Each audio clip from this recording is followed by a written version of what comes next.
भाव संवेदनाओं का भांडागार कारण शरीर।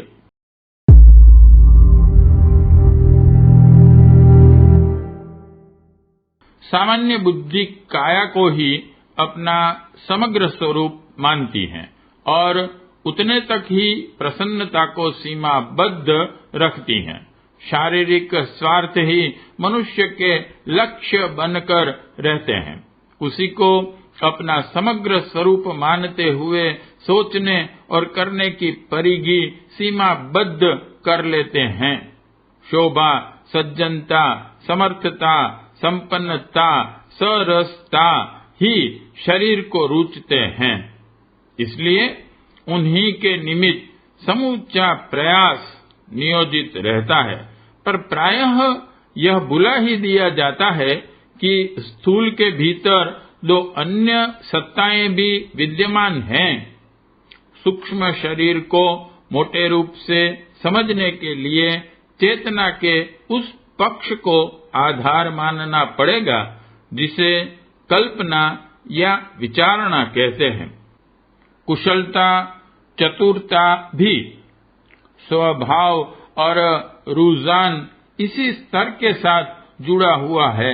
शिक्षा, अनुभव, अभ्यास के आधार पर विचार तंत्र का उत्कर्ष किया जाता है। इस दिशा में प्रगतिशील व्यक्ति को पैनी सूझबूझ वाला, चतुर, विद्वान आदि के नाम से जाना जाता है। यह शरीर के साथ संचित कल्मशों के बंधनों से भी बंधा रहता है।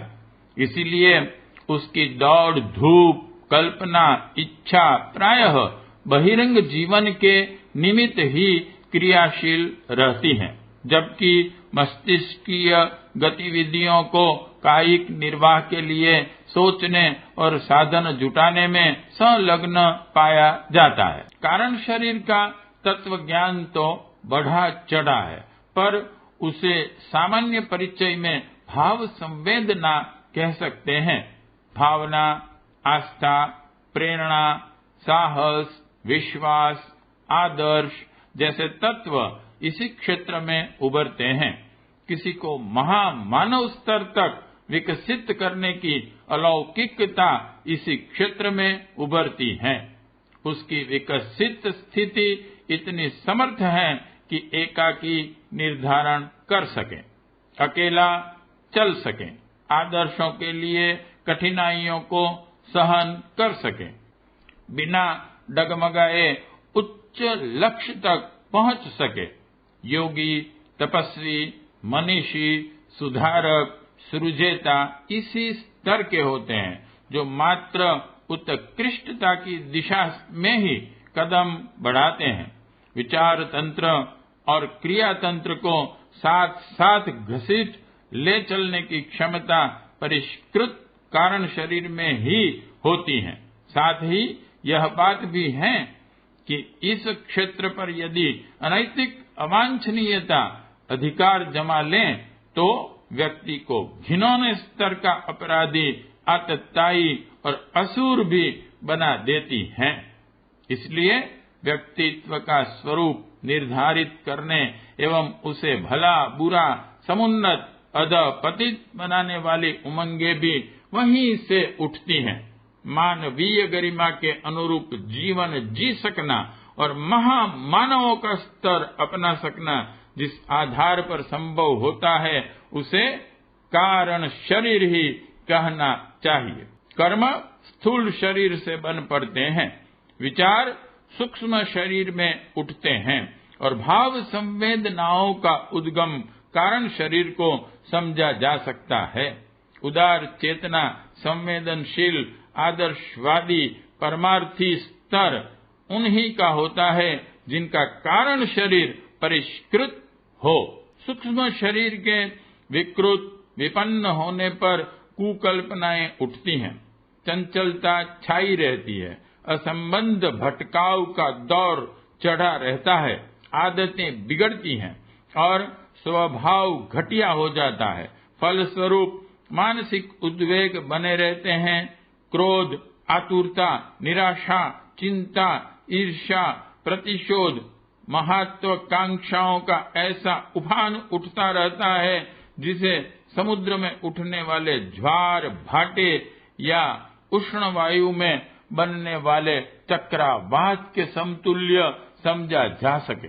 मानसिक तनाव रहने पर शरीर भी स्वस्थ नहीं रह सकता, क्योंकि मात्र आहार विहार पर ही स्वस्थता निर्भर नहीं है, वरन उस तंत्र के संचालन के उपयुक्त ऊर्जा मन क्षेत्र में ही मिलती है। उद्वेग उभरने पर भूख प्यास नींद तक गायब हो जाती हैं और असंतुलित मन स्थिति में व्यक्ति सन की विक्षिप्त उन्मादी जैसा आचरण करने लगता है। दूरदर्शिता कुंठित हो जाने पर सामान्य गतिविधियां एवं निर्धारणें भी ठीक तरह नहीं बन पड़ती। इतना ही नहीं, भीतरी अंग अवयवों पर इतना दबाव पड़ता है कि जहां तहां से जिस तिस प्रकार की रुग्णता उभरने लगती है। बाह्य प्रभाव की प्रतिकूलता से जितना अनिष्ट होता है, उससे कहीं अधिक अनर्थ मानसिक असंतुलन से होता है। स्वास्थ्य बिगड़ता है और निर्णय निर्धारण क्रियाकलाप उल्टे होने लगते हैं। यदि शारीरिक स्वास्थ्य की तरह मानसिक सुसंतुलन का ध्यान रखा जाए तो उस स्थिति में बाह्य परिस्थितियों की प्रतिकूलता भी हंसते हंसते सहन कर ली जाती है। सही चिंतन चलता रहे तो स्वभाव में ऐसी आदत सम्मिलित नहीं हो पाती जो स्वास्थ्य बिगाड़े।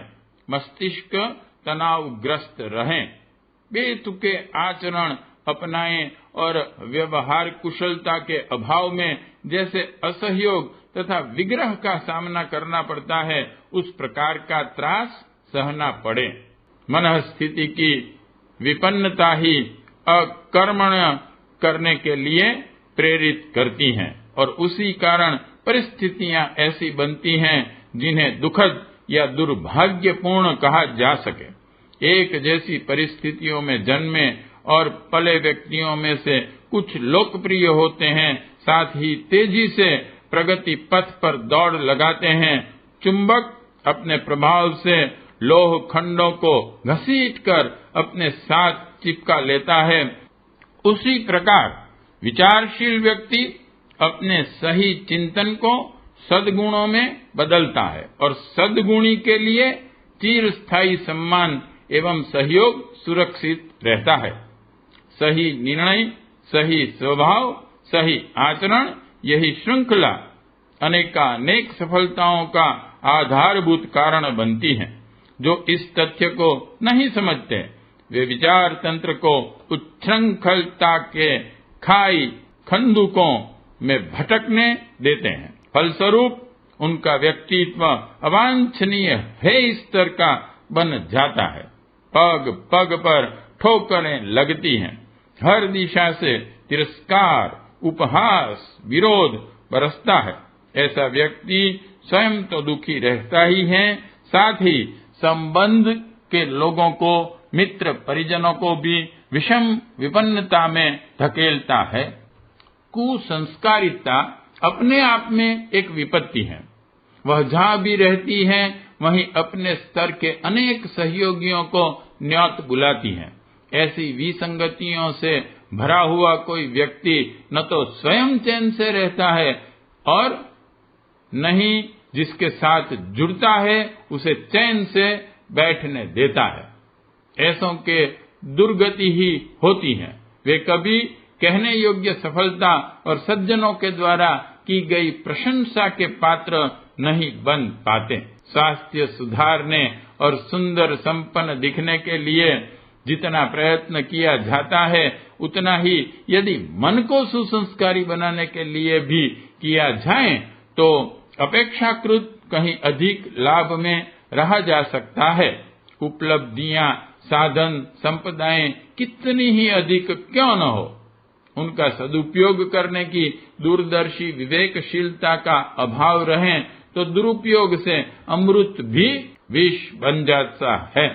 कुबेर को भी अभाव रह सकता है और इंद्र जैसा सर्वसंपन्न भी पतित, निंदनीय एवं अभिशप्त स्थिति में पहुंच सकता है। जिन्हें इस वस्तु स्थिति का ज्ञान है, वे सूक्ष्म शरीर को, विचार तंत्र को परिष्कृत, परिमार्जित बनाने पर पूरा पूरा ध्यान देते हैं और हर परिस्थिति में हंसता हंसाता हुआ, खिलता खिलाता हुआ जीवन जीते हैं। यही है सूक्ष्म शरीर का सामान्य जीवन में सदुपयोग। कारण शरीर में भाव संवेदनाओं का भंडार है।